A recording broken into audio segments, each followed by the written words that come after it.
vamos a ver el tema de sepsis, que es el que me toca a mí. Bueno, para hablar de sepsis es importante realmente hacer un concepto acerca de todas las definiciones preestablecidas o lo que muchas veces creíamos que conocíamos sobre el tema. De hecho, hasta hace muy poco tiempo, tal vez muchos o pocas personas, si lo quieren ver, conocíamos como sepsis con los viejos criterios de Sears más un proceso infeccioso agregado, o la escala que nos decía que un proceso infeccioso ya comprobado más 2 puntos de una escala de Sears nos hablaban justamente de sepsis. Ahora una sepsis severa es aquella que ya vemos daño justamente a órgano blanco, ya hablamos justamente de este punto, o hasta cuando llegamos a esta sepsis severa que ya requiere manejo con líquidos o con fármacos vasoactivos, ya podemos hablar de un choque séptico.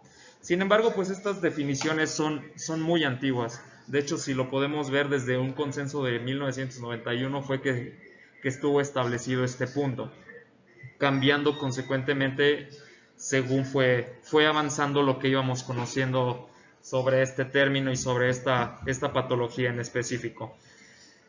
Posteriormente, ya alrededor de 10 años después, fue que ya se implementaron causas adicionales a esto. Más allá de hablar de los laboratorios habituales o lo poco que conocíamos en ese tiempo, que era a lo mejor la cuenta leucocitaria, pues bueno, ya algunos marcadores bioquímicos un poquito más específicos. Y conforme fue avanzando incluso un poquito más esto, pues bueno, se fueron haciendo sociedades, organizaciones que evidentemente ya fueron encaminadas al estudio, al desarrollo y muy importante, al consenso y orden justamente de estas definiciones que nos llevarían a englobar qué estamos hablando cuando decimos un paciente con sepsis. Actualmente, con lo que nos manejamos, tal vez en unos años nos toque algo diferente, pero lo que nos rige actualmente sobre la definición de sepsis es el tercer consenso que se estableció justamente acerca de sepsis y choque séptico, que es sepsis 3. Este consenso establecido en el 2016 justamente, en el que ya se nos menciona algo muy importante a diferencia de todo lo que conocíamos en relación a esto, donde ya hablamos de sepsis no únicamente como un proceso infeccioso con datos de una respuesta inflamatoria sistémica, sino hablamos propiamente de una disfunción orgánica que muchas veces es, o hablando muy específicamente, resultante de la respuesta no regulada. Antes podíamos decir, bueno, hablamos de una respuesta exagerada tal vez, pero no. Realmente aquí es un concepto muy diferente. Estamos hablando de una disregulación o una falta de la regulación adecuada justamente de todo este proceso que se está llevando a cabo. Y por otro lado entendemos el choque séptico como, bueno, este estado de sepsis ya definido previamente. Sin embargo, aquí ya vemos que hay una disfunción, tanto puede ser circulatoria, hemodinámica y metabólica celular, que esto también, que evidentemente a qué nos va a llevar, pues a lo más importante, que es el aumento del riesgo de mortalidad. Dentro de la fisiopatología, pues bueno, es muy amplio entender todo esto que estamos manejando de estos conceptos, pero llevando a cabo lo más práctico, pues debemos entender que todo esto no hablamos nada más de una respuesta local. Un buen ejemplo que manejan algunos manuales es decir, bueno, cuando tenemos una herida, una lesión a nivel de un vaso, de una arteria, lo más común o lo que nos enseñan al principio es, bueno, tenemos una lesión y ¿qué vamos a tratar de hacer? Pues el cuerpo va a migrar células, va a migrar algunos factores procoagulantes que van a sanar esta lesión. Pero si tenemos en el concepto que estamos hablando de una lesión local, a lo mejor una lesión única, pero hablando de sepsis estamos hablando de todo un sistema, de toda una economía. Entonces, esto es una situación completamente diferente, en el que sí, por principios podemos decir que incluso como se puede a lo mejor apreciar en la imagen, que es una migración de células, hay evidentemente polimorfonucleares, células leucocitarias en general, y a lo mejor algunos factores procoagulantes, hablando de plaquetas y obviamente todos estos factores añadidos a la cascada de coagulación, pues bueno, esto va a dar una respuesta que se va a desencadenar muy importante, de la que vamos a comentar un poquito. Bueno, comentando sobre la fisiopatología, es muy amplio como comentaba previamente hablar de esto, pero hay que tener ciertos factores y condicionantes que es muy importante tenerlos dentro de la definición de qué es lo que está pasando, porque gran parte de entender, como en todo la fisiopatología aquí, te va a ayudar bastante en la parte del tratamiento.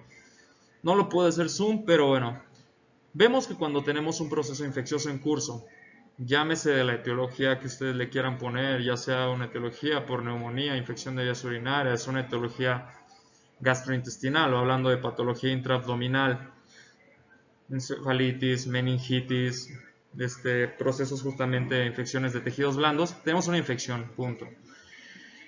Debido a ciertas condiciones o factores de riesgo que puede presentar justamente un hospedero a esta infección, pues vamos a tener una respuesta inflamatoria, que de manera inicial a lo mejor sí se va a presentar como nada más eso, como una respuesta inflamatoria, que no estamos hablando de algo sistémico como tal.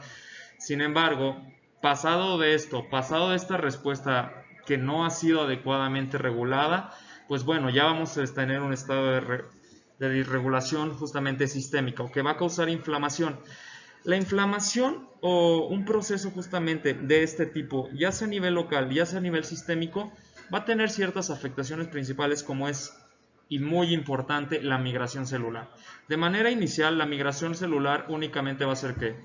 Estamos hablando de células, principalmente células leucocitarias, que van a llegar hacia un patógeno activo con el fin y propósito, evidentemente, de defenderse hasta esta infección. Pero lamentablemente, a veces la infección justamente es tan complicado, más que resolverse de esa manera, que de manera inicial, pues bueno, no va a ser suficiente esta migración única. ¿Qué va a pasar además de eso? Pues evidentemente, como en toda cascada justamente inflamatoria, van a liberarse además mediadores químicos muy importantes. Aquí podemos hablar no únicamente de lo que más conocemos, que son las interleucinas o todas las que puedan estar en conjunción de ello.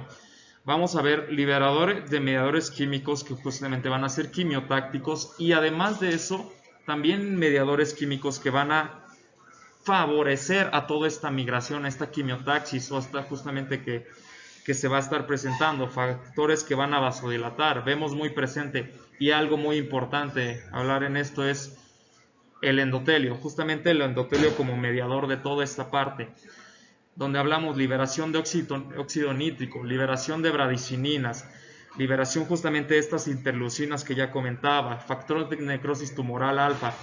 Van a ser estas justamente conjunción que nos van a llevar a agravar más en un círculo vicioso, por decirlo así, de llevar plus. Es decir, tengo estas células, no son suficientes, ok, ¿qué vamos a hacer? Vamos a enviar más células, pero no va a ser suficiente. Entonces, ¿qué va a hacer? Voy a tratar de crear más de esas células, favorecidos obviamente por estos factores. Pero ¿qué creen? A nivel sistémico también vamos a estar estableciendo que necesitamos favorecer un medio en el que todas estas células puedan llegar a su medio justamente su medio blanco. ¿Qué va a pasar entonces? Una vasodilatación mediada por gran parte de lo que ya les comenté, y eso evidentemente va a estar siempre en un ciclo constante, que nos ya va a llevar a mucho a platicar de lo que va a pasar en el paciente.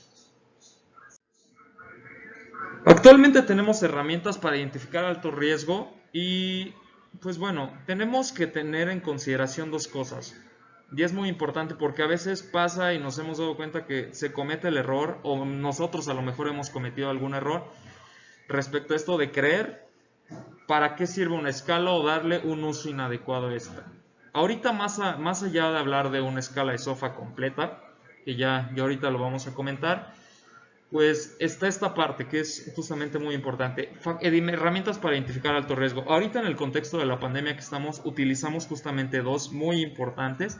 Una, que es el Quick SOFA, que hablamos únicamente de justamente tres marcadores, que son justamente la alteración neurológica que puede presentar un paciente con una escala de coma de Glasgow de menor de 13, aquel paciente con una tensión arterial sistólica menor de 100, o una frecuencia respiratoria arriba de 22 respiraciones por minuto. Que es importante justamente comentar antes de llegar justamente a otro tipo de escalas, que bueno, esto no es un criterio diagnóstico. Debemos entender que, por ejemplo, al menos esta escala, que es muy utilizada, que tiene fines prácticos, vaya, pero tiene un fin realmente más como si estuviéramos haciendo un triage en un paciente únicamente con una sospecha, una forma de hacer screening en algún tipo de pacientes. Nos puede identificar que evidentemente esto puede estar relacionado a una respuesta inflamatoria sistémica no relacionada a infección. Sin embargo, pues evidentemente ya ante la sospecha, ¿qué es lo más importante que tenemos que tener? Nuestra sospecha clínica. Nada de lo que podemos considerar de manera inicial va a sustituir a esa parte.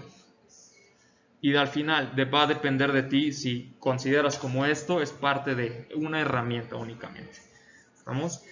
Y un dato curioso que tenemos justamente de nuestro QuickSOFA es que es muy comúnmente utilizado en una sala de urgencias, en una sala de triage, pero realmente la única validación que se ha realizado hasta el momento ha sido una unidad de cuidados intensivos. Entonces hay que darle el uso adecuado. Sin embargo, pues evidentemente no me va a hablar nunca de mortalidad, nunca me va a hablar de pronóstico, nada más me va a orientar. Este paciente yo puedo sospechar que está cursando con esto, adelante. Y eso me va a dar la velocidad para empezar a tratarlo como tal.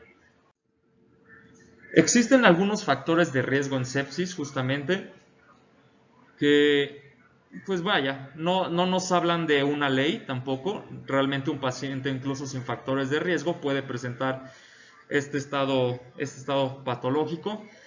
¿Cuáles son esos que se mencionan justamente en la mayoría de los manuales? Que aquí vienen muy simple como mencionarlo 4, pero realmente es un poquito más amplio que eso.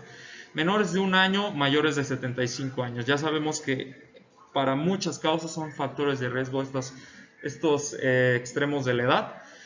Personas con un sistema inmune alterado secundaria a patología o fármaco. Muchas veces esto parece que yo estoy hablando de un paciente inmunocomprometido o un paciente que está siendo llevado justamente a ese otro extremo de inmunocompromiso. Personas justamente a lo mejor con un trastorno por el cual ya tengan una respuesta inmune disminuida, por decirlo así.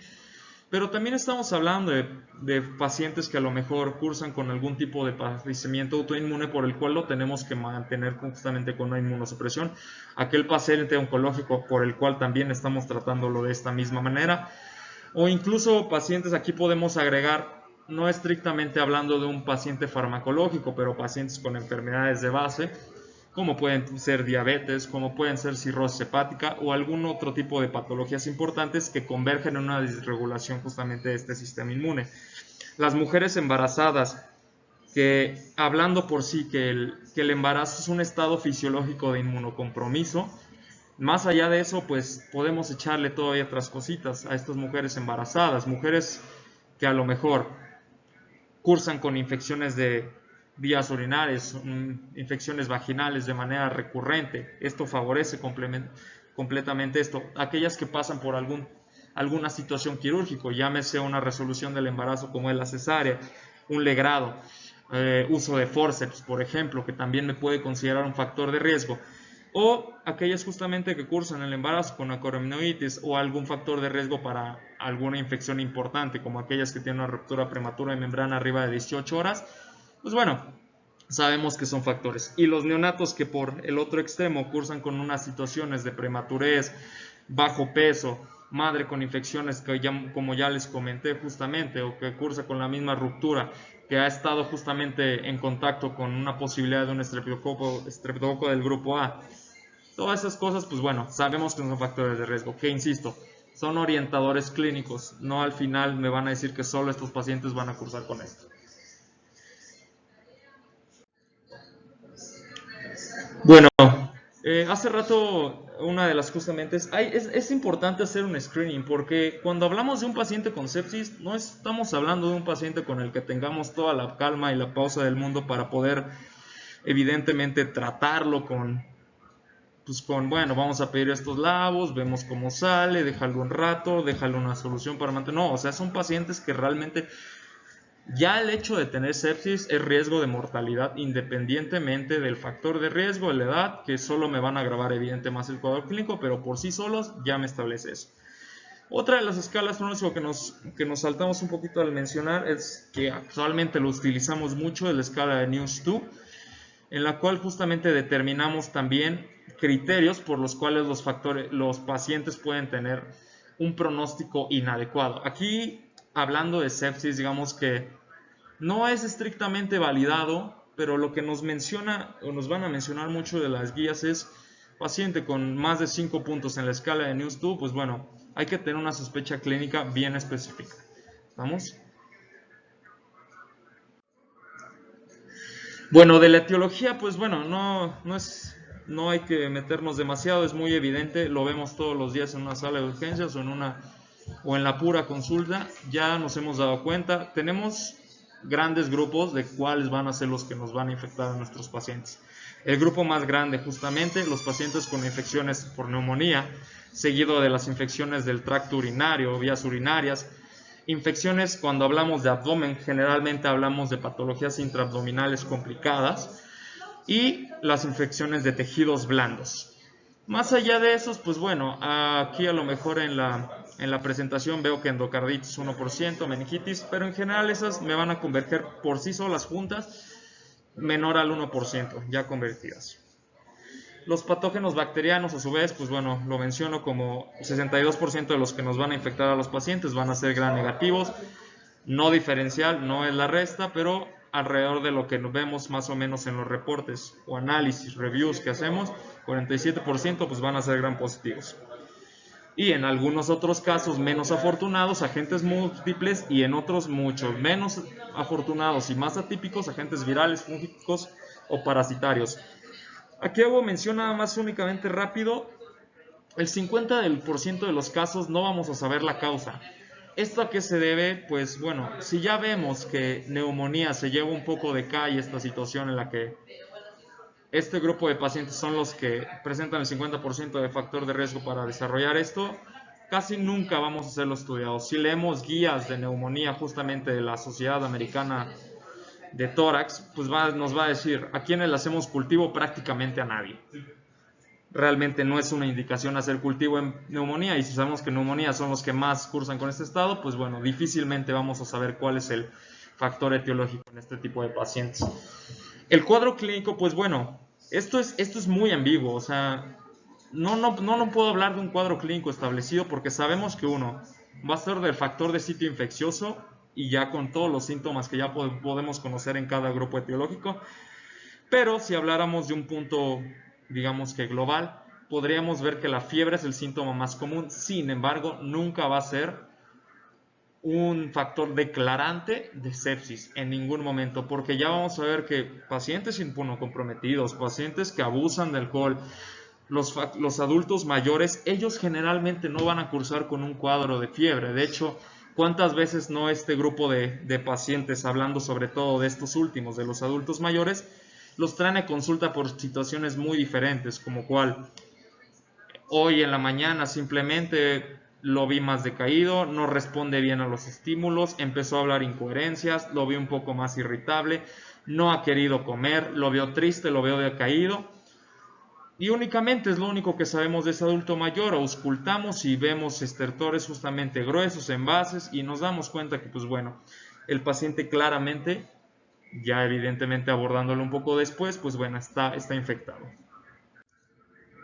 Aquí menciono uno, pero pues bueno, no vamos a hacer mención de cada uno de los síntomas en relación al sitio de infección, pero pues ya sabemos mucho por dónde va esta parte. Ahora, ¿cómo hago el diagnóstico ya específicamente? Ya hablamos de la definición justamente del estado de regulación del sistema inmune, pero ¿cómo ya realmente llevamos estas palabras, esta definición realmente a lo práctico? Para eso tenemos la escala de SOFA. Se menciona, y siempre lo van a mencionar, cualquier guía, cualquier manual que lean, incluso los mismos de Sepsis 3, le van a decir: aún no se puede establecer justamente cuál es la definición ni cómo vamos a hacer un diagnóstico adecuado, pero lo que tenemos ahora y lo más funcional es la escala de SOFA. ¿Cómo vamos a hacer esto? Justamente, realmente cuando incluso quiero mencionar cómo es más fácil aprendérsela, hay que pensar solo cada sistema que se ve afectado, y es un poco más fácil de aprenderse esta parte. 2 puntos de estos: en presencia de un foco infeccioso, sabemos que es un estado de sepsis. Hay que tener cuidado de esta parte. ¿Por qué? Porque no podemos aplicarlo, no es que no podamos, bueno, a lo mejor las palabras adecuadas, no es que no pueda aplicarlo en todos los pacientes, sino que hay pacientes con estados basales que no me van a favorecer obviamente a una adecuada medición. ¿Estamos de acuerdo? Otra cosa que muy útil, la verdad, en una práctica donde no tienes todo a lo mejor en el momento, que a lo mejor como nosotros como médicos familiares, ya llámese en un servicio, llámese en tu práctica habitual, no vamos a tener muchas de las herramientas. Evidentemente, si en segundo nivel no tenemos lactato, pues no vamos a tenerlo menos en un consultorio. Entonces, hay bases que podemos utilizar más allá de SOFA, porque SOFA es una escala muy buena, muy adecuada, pero pues tiene parámetros que no conozco. Si no tengo una gasometría, si no tengo unas pruebas de funcionamiento hepático, pues bueno, no me va a servir absolutamente de nada en el momento y ante la sospecha. Entonces, en el 2015 justamente la NHS, que justamente es de Reino Unido, nos menciona algo que son las red flag. La red flag básicamente es eso, es tener un foquito de alarma, es un foquito de alarma en rojo. Pero ¿qué tiene desventaja? Esto evidentemente llego a lo mismo que con SOFA. Va a tener parámetros que, bueno, asumimos que todos tenemos un pulso oxímetro justamente a la mano, pero pues, ¿y si no lo tuvieras?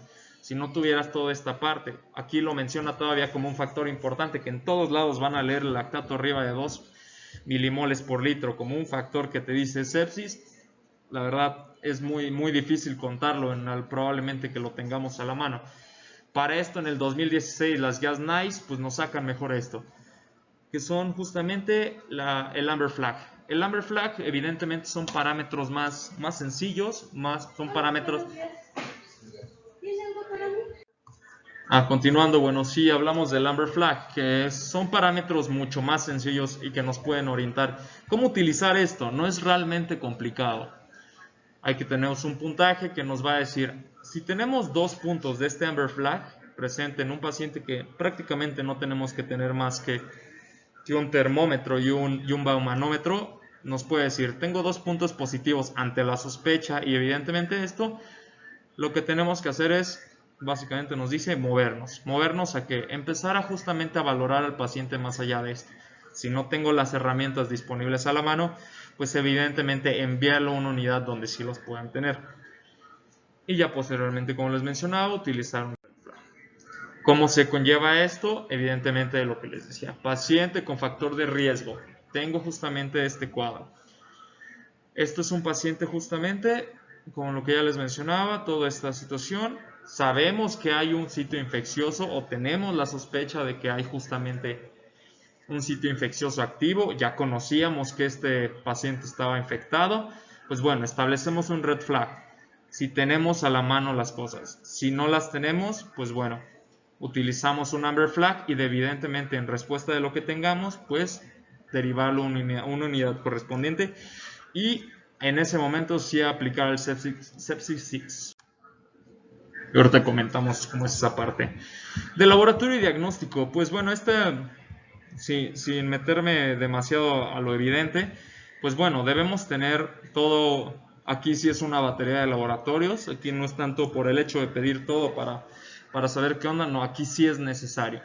Debemos de meter una biometría hemática completa con una cuenta diferencial adecuada y si se pudiera incluso tener obviamente reporte de bandas adicionales y para hacer una valoración completa. Un panel metabólico, una química sanguínea adecuada que nos muestre cómo está la función renal del paciente en el momento en que lo estamos valorando.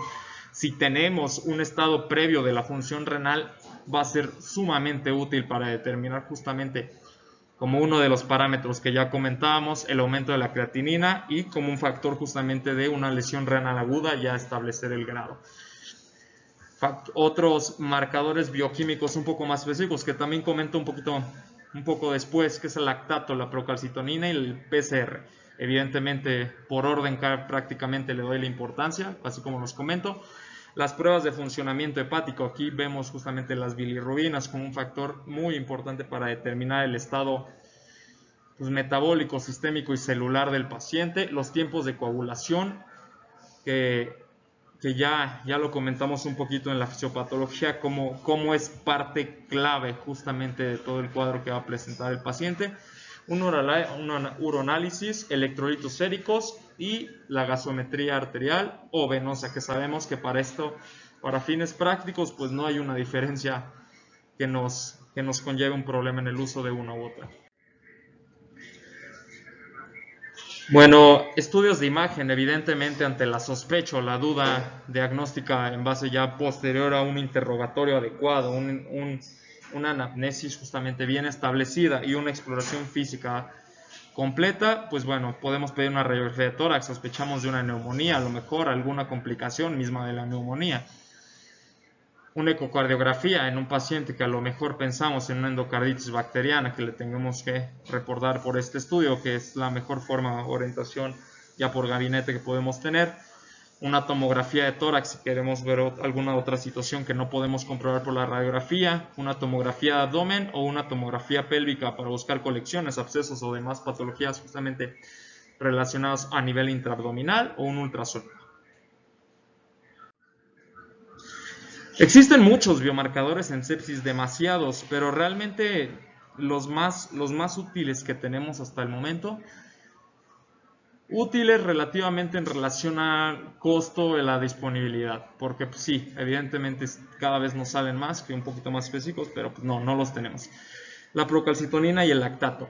En todas las guías van a ver que el lactato, y este número es el que hay que aprenderse. Lo normal es que un paciente tenga un lactato entre 0.5 y hasta 1, y esto es lo más habitual, es una condición normal. Cuando el lactato está arriba por arriba de 2, sabemos que aquí la situación es una alta sospecha de que un paciente esté infectado. Incluso esto es muy importante porque a veces pensamos que el mejor pronóstico para decir que un paciente está chocado, pues bueno, sí es parte de la tensión arterial, evidentemente lo sabemos, pero aquí el lactato también es muy importante. No decir que un paciente que está normotenso y tiene un lactato de 4, tiene un lactato de 8, está bien, pues evidentemente no. Según el contexto clínico, aquí lo pongo tomar cada 4 o 6 horas, pero hay veces que ya verán, o algunas guías nos hablan de algo que se llama respiración con fluidos guiado por el lactato, en el que a lo mejor tenemos que estarlo tomando cada hora. ¿Estamos? Y la procalcitonina, obviamente también otro factor, otro marcador bioquímico que utilizamos para el manejo o detección, por decirlo así, justamente de procesos infecciosos y sobre todo en sepsis. Algo que es muy importante de la procalcitonina, que sí es muy importante el uso en agudo. Sin embargo, hay algo que podemos utilizar mejor en relación a esta, que se llama el clearance, que es prácticamente, tú tienes un paciente, a lo mejor no te va a dar una orientación tan clara por lo poco específica, por decir lo que es, pero sabemos que se va a ir elevando en relación a un proceso infeccioso. Si no existe esta disminución debido a que su vida media realmente es bastante corta, pues bueno, vamos a observar que después de 72 horas pues nos pueden hablar de mal pronóstico. De hecho, nos puede hablar de mortalidad más amplia, y esto ya está bien documentado. Del tratamiento inmediato, esto es justamente algo que mencionabas, que es el Sepsis 6, que es básicamente administrar oxígeno. Este es un paciente que te acaba de llegar, ya tienes tu red flag positivo, tienes que administrar oxígeno. Por parte justamente del mecanismo fisiopatológico que está cursando este paciente, vemos que hay una disociación en la curva justamente de oxígeno, vemos hay unas alteraciones justamente a nivel pulmonar. ¿Por qué? Porque de la vasodilatación sabemos que hay un volumen disminuido. Este volumen disminuido evidentemente va a hacer que el conteo celular pues se va bastante alterado, porque estas células van a estar volando prácticamente, y a nivel de la hematosis pues esto va a tener una afectación directa. ¿Por qué? Porque no estamos metiendo oxígeno, pero que sí estamos dejando es el CO2. Por eso es muy común encontrar este percarbio en este tipo de pacientes. Entonces hay que administrar oxígeno. Tomar cultivos. Esto ahorita pues bueno, ya también lo mencionaré más adelante, pero bueno, lo vamos a dejar ahí. Administrar antibióticos de manera temprana. La mayoría de las guías te lo dicen. Durante la primera hora que ya hiciste el diagnóstico, no te vas a tardar más. Hay muchas peleas entre si esto funciona, que si va a mejorar la mortalidad a 90 días, a 30, 60 días, pero lo ideal es que por el momento se haga dentro de la primera hora que ya hiciste. Administrar fluidos intravenosos también dentro de la primera hora. Ahorita vamos a detallar esos puntos. Hacer justamente el chequeo seriados de lactato, muy importantes por lo que ya les comenté. Y empezar justamente a hacer un control estricto de líquidos. Esto es parte vital justamente del manejo inmediato. No lo es todo y ahorita vamos a comentar por qué. Bueno, la terapia inicial de resucitación, pues lo primero que nos va a hablar justamente es el manejo con los líquidos. Aquí lo que hay que buscar es que, ¿qué estamos hablando en un paciente con sepsis? Pues vemos que es un estado de hiperperfusión tisular generalizado, que va a conllevar a los problemas por los que ya estuvimos platicando. ¿Qué hay que hacer? Pues restablecer esa perfusión celular. ¿Estamos? ¿Cómo va a ser la manera? Todas las guías te lo van a mencionar. Sí, vamos a administrar de inicio en el peso al momento del paciente, no es el peso posterior, no es el peso previo, el peso al momento. Pues bueno, de la terapia justamente inicial de respiración se basa prácticamente en dos cosas: la fluidoterapia y el manejo con antibióticos empíricos de manera justamente temprana. Para el manejo inicial de líquidos se recomienda que en un paciente pues hay que reponer esa volemia perdida. Entonces, el manejo adecuado se considera una terapia agresiva, por decirlo así. Es con una dosis de hasta 30 mililitros por kilo justamente en el peso al momento del paciente, no peso previo, de soluciones cristaloides o salinas por hora. Aquí realmente la diferencia entre, como hablamos en muchas patologías, de que sí, a lo mejor un cristaloide o una solución justamente como Ringer lactato, justamente como una solución Harman, pues son más adecuadas en el manejo por lo que ya conocemos actual sobre el manejo con soluciones como la solución salina, que si sabemos que es un paciente susceptible a tener una acidosis metabólica, entonces justamente el uso de justamente una solución salina me puede afectar justamente a la producción justamente de ácido clorhídrico, aumentar justamente el daño de este tipo. Pues bueno, hay ciertos parámetros que tenemos que considerar al momento de utilizarla, pero al momento todas las guías nos dicen que podemos utilizar las dos. Y bueno, si queremos meternos un poquito, pues ya sabremos que hay unas que en unas situaciones específicas podemos utilizar mejor que otras. Y el tratamiento antibiótico empírico ante la sospecha de un organismo. Evidentemente esto es en función de lo que estamos sospechando. Si estamos hablando de sepsis es que ya tenemos la idea aproximada. Y es lo que quería mencionar justamente del cultivo, justamente esta parte muy importante. Generalmente decimos, sí, hay que administrar el tratamiento antibiótico después de que ya tomamos nuestro cultivo. Sin embargo, esto no es decisivo. No tenemos que priorizar la toma de cultivo al manejo temprano con los antibióticos de ninguna manera. Si sabemos que la toma del cultivo, si la toma de este hemocultivo nos va a causar un retraso para la terapéutica, se salta en ese momento, por decirlo así, y en 48 horas después a lo mejor podemos considerar la nueva toma de este. Pero nunca lo vamos a anteponer al manejo temprano, por lo que ya les había comentado en relación a la mortalidad y todo lo demás. Hay que buscar metas. Hay algunas justamente asumiendo que ya cuando empezamos en un manejo con un paciente con sepsis, por todo lo ya comentado, pues ya tenemos un manejo justamente con un catéter central. Algunas metas justamente una presión venosa central entre 8 a 12 justamente, que es lo que lo tenemos que mantener, una presión arterial media arriba de 65 milímetros de mercurio, o justamente un volumen urinario arriba de 0.5 mililitros por kilo hora. Estos digamos que van a ser nuestras metas. Alguna menciona también la saturación venosa central de oxihemoglobina arriba de 70, pero pues bueno, esas son cosas que muchas veces no contamos adecuadamente en un servicio. Estos tres estudios que son el PROCESS, ARIS y PROMIS nos hablan un poco mal, por decirlo así, de todo esto que estoy hablando de metas, porque nos dicen al final del día que cuando juntas a los pacientes, estudias realmente su mortalidad tardía, 90 días, 60 días, asumiendo, pues prácticamente no hay un cambio tan importante en decir hay que hacer un manejo agresivo. Sin embargo, por otro lado, hay algunas situaciones o algunos manejos metaanálisis que nos van a decir, de preferencia hay que seguirlo haciendo porque de manera inmediata sí se ve una mejoría.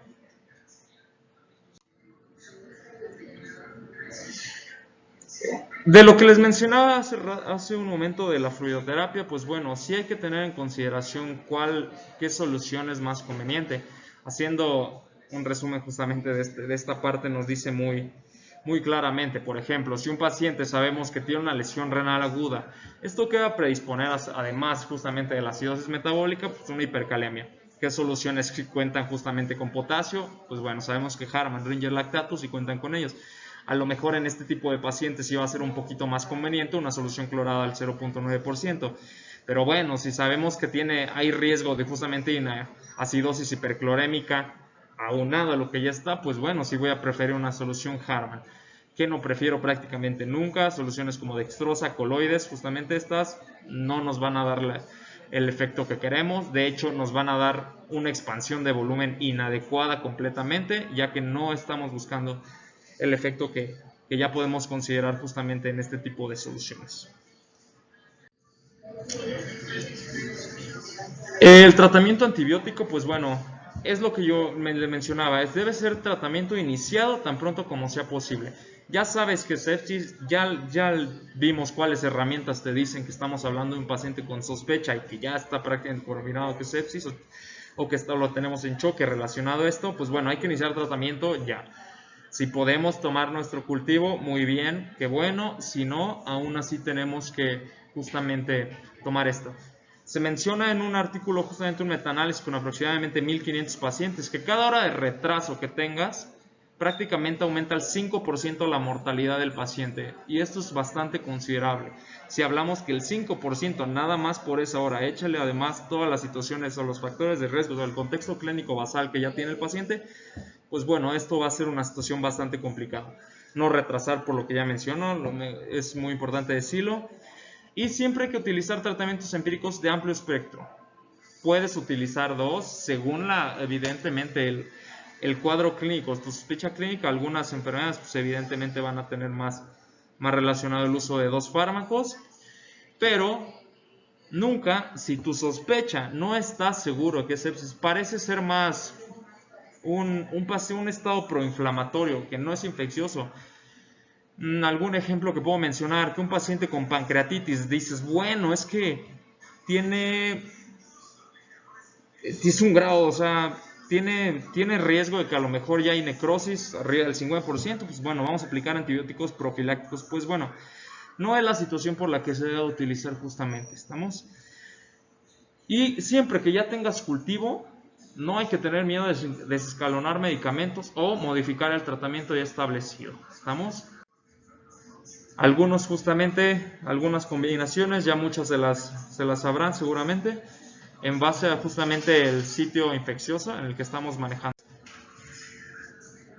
Algo muy, muy importante que es parte incluso de las definiciones es cuando ya tenemos que utilizar drogas vasoactivas. ¿Cuál es la regla? Y hablamos de regla y lo pongo entre comillas, alcanzar una presión arterial media arriba de 65 milímetros de mercurio. ¿Por qué? Porque esto lo hablamos en un paciente, digamos que a lo mejor de manera habitual es un paciente normotenso, que a lo mejor justamente la perfusión renal la había mantenido con cifras de 120-80. Pero si hablamos de un paciente hipertenso, crónico, que maneja cifras de base de 160 sobre 110, que es prácticamente su día a día, llevarlo justamente a estos 65 puede que no sea lo más adecuado, puede que no alcance una adecuada perfusión renal con estas cifras. Es un poquito irónico ya mencionarlo así, pero bueno, nada más como para tenerlo en cuenta. ¿Cuál es la función de estas drogas vasoactivas? Pues ya lo reflexionamos en la fisiopatología, pues hay un estado justamente de vasodilatación periférica que conlleva a todo lo ya mencionado y al final a una hipoperfusión tisular, ¿no? Entonces aquí de manera activa, pues sí, a lo mejor en algunos casos pacientes con sepsis van a recuperar con puros fluidos, pero pues evidentemente la mayoría no va a ser el caso. Entonces en estos, pues bueno, tenemos varios fármacos vasoactivos, hay demasiados, no nada los que se menciona acá. El fármaco ideal justamente es la norepinefrina, es la primera línea que se va a mencionar en todas las guías actualmente. Es un fármaco que sí, para empezar, es un vasoconstrictor y va a favorecer evidentemente también a nivel de la función cardíaca. Solo hay que tener cuidado un poco en este grupo de fármacos, sobre todo en la norepinefrina, pues cuidar justamente los trastornos del ritmo. Para casi prácticamente cualquiera de estos, pues bueno, es lo que hay que tener más cuidado. Fármaco de segunda línea asociado justamente a este y mencionado también en todas las guías es la vasopresina. Dejamos un poquito de lado la dopamina, la dobutamina, justamente vemos un contexto clínico que pueda favorecer utilizarlos, pero pues bueno, sabemos que cada uno de estos por sí solo tienen efectos justamente con receptores específicos que pueden complicar más la situación de base que tenemos. ¿Estamos? De manera inicial, pues bueno, la norepinefrina podemos hacerla por cambios cada hora a lo mejor, de 2 a 5 justamente microgramos por minuto. Sin embargo, las dosis pueden llevarse hasta 35, algunas guías te dicen que hasta 50, pero realmente incluso el guía y el manual justamente de la NHS te dice que hasta los puedes llevar hasta 90. Ya llegaste hasta 90, no estás alcanzando las cifras justamente, tu presión arterial media no está llegando, tu presión venosa central no se está alcanzando, pues bueno, aquí podemos utilizar el segundo fármaco que ya les comenté, que es justamente la vasopresina. ¿Estamos? Generalmente no vamos a tener que pasar de esto. En el paciente, pues bueno, ya en todo el contexto de un paciente con una sepsis severa, un paciente en choque, pues por sí solo, pues ya evidentemente está complicado, pero si usas bien las drogas, justamente los fármacos vasoactivos, generalmente van a tener un buen soporte hemodinámico. Ya se podrán complicar a lo mejor posteriormente por todo el contexto justamente de lo que es un sepsis, pero pues bueno, al momento lo más probable es que alcancemos estas metas adecuadas. Y esto lo digo en relación justamente a un fármaco que estamos hablando cuando se menciona choque refractario, que es justamente los corticosteroides, y hablando principalmente de hidrocortisona 200 miligramos día. Que vaya, que hay muchas controversias entre sus usos y cuándo sí debemos usarlo, no debemos usarlo, realmente no tiene efecto. Todo nos orienta actualmente en los ensayos justamente que se ha visto, incluso en todos los reviews establecidos, que pues bueno, no tiene un efecto, pero cuando no tenemos otra situación, vemos un estado hemodinámico favorable en el paciente, pues puedes agregar estas dosis que ya mencioné. El soporte respiratorio, evidentemente, por manejo justamente ya cuando estamos hablando de un paciente que realmente necesite de manera inicial, no hablemos de que todos van para tubo, no, a lo mejor podemos utilizar justamente maniobras no invasivas de manera inicial, justamente ventilación por alto flujo, luego mascarillas por alto flujo que nos den arriba de 15 litros por minuto, incluso para mantener y ver cómo va justamente a responder el paciente. Cuando ya tenemos justamente que utilizar a lo mejor ya un manejo a través de ventilador, pues tenemos que ser muy cuidadosos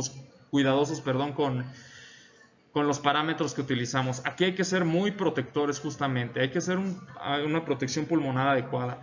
Generalmente en esto sí tenemos que tener parámetros importantes justamente, bien marcados. Tenemos que justamente medir toda la parte de la terapia renal en relación a todas las complicaciones que se vienen juntando a esto, la nutrición del paciente e incluso muchas veces la comunicación posterior que se va a tener, porque estamos hablando que en el contexto, y esto es como que se agrega porque sabemos que como médicos familiares, pues bueno, esta es una situación muy importante, la comunicación con los familiares, la comunicación de familiar con el paciente, de hacer entender justamente la situación clínica en la que estamos, pues bueno, eso hablamos en una situación difícil, pero bueno, siempre hay que mantener estas situaciones y estar justamente de la mano con cada uno. Aquí les pongo justamente un resumen de lo que hablamos. Realmente, si lo manejamos en un algoritmo, es fácil, ¿no? Realmente tenemos un paciente, punto cero, lo vemos. Hay sospecha clínica de sepsis, aplicamos un Quicksofa. ¿Quieres aplicar Sears? ¿Quieres aplicar un News2? Claro. ¿Quieres justamente aplicar un Red Flag, un Amber Flag? Hazlo. Checas. Bueno, notas que justamente tienes que activar un sistema institucional, así te lo menciona. ¿Pero qué nos referimos a esto? Pues ya empezarnos a mover para ver qué vamos a hacer con este paciente. ¿Cómo vamos a tomar laboratorios? Empezar justamente. Detectas. Los laboratorios idealmente no como a lo mejor en muchos hospitales, pero ya los tenías que prácticamente tener de inmediato. Hay sospecha de esto. Tu evaluación clínica, tienes un SOFA arriba de 2 puntos, pues bueno, en menos de 30 minutos ya le tendremos que estar iniciando la terapia inicial que ya comentamos. Medicamentos, antibióticos, toma de cultivo, laboratorios y empezar la fluidoterapia. Poco a poco en base a eso vamos a ir justamente revalorando constantemente. Vemos si hay mejora, identificación de shock temprano, manejo justamente de parámetros que nos hagan pensar que nuestro paciente está controlado, mejoró con la fluidoterapia, recuperó las cifras tensionales que ya comentamos. no recuperó, pues bueno, vamos a necesitar utilizar fármacos vasoactivos. Ya comentamos cuáles, principalmente norepinefrina y vasopresina. Las dosis ya comentabas. No mejora, pues bueno, hay choque persistente o choque refractario, pues utilizar justamente hidrocortisona e ir valorando toda esta situación clínica. Es más amplio que todo esto, pero bueno, es una forma adecuada, a lo mejor muy resumida de mencionar. Vamos, y pues bueno, es todo. Espero que se entendiera más o menos. Y si no, pues ahí recomiendo sobre todo el Sepsis Manual, que es una cosa muy fácil de leer. Incluso es hasta divertido incluso leerlo. Se darán cuenta por qué si le echan una ojeada, ¿va? Gracias.